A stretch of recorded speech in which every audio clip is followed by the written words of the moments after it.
Just 72 days until Election Day, MSNBC is talking to voters about what matters to them. Corey Hoffman is spending the day in Luzerne County, Pennsylvania, where Obama won in 2012 and Trump flipped the county red in 2016. And Corey, what are voters telling you there?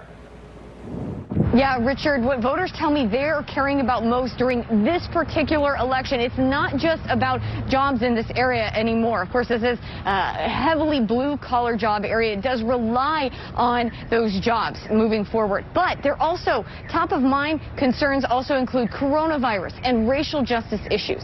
These are all issues that are starting to become more important, they say, to them than just the economic crisis at hand.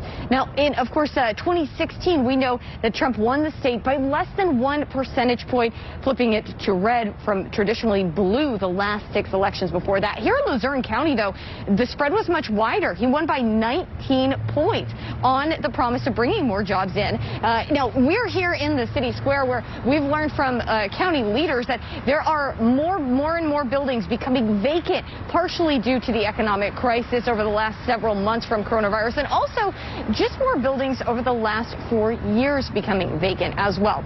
So voters, when they told me how they think this election is going to play out for 2020, even though there are now, it feels like there are higher stakes with coronavirus and with these racial injustice issues, they say they almost feel like it's going to be similar to 2016, and they just don't trust the polls. Richard, listen in.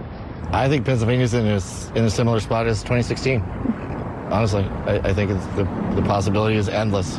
Well, I think we're still a divided state. I know polls are showing that Biden's ahead, but we learned in 2016 that we can't necessarily trust polls the way we have in the past.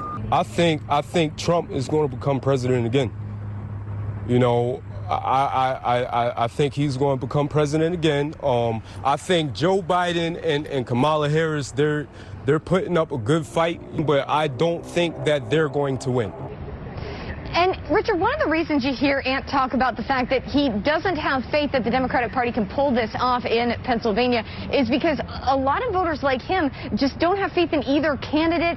He says he's not going to vote in this current election because he just doesn't feel like either one has really spoken to the issues that he is most concerned about. So that's going to be the challenge for the Biden camp and the Democrats in general, is really to engage and up their voter turnout, an increase from 71% in 2016, because that cost them 1 million voters in the state of Pennsylvania. And of course, the ongoing issues with Trump, his challenge is going to be to convince Pennsylvania voters that he can handle the coronavirus pandemic and that he can bring jobs back here.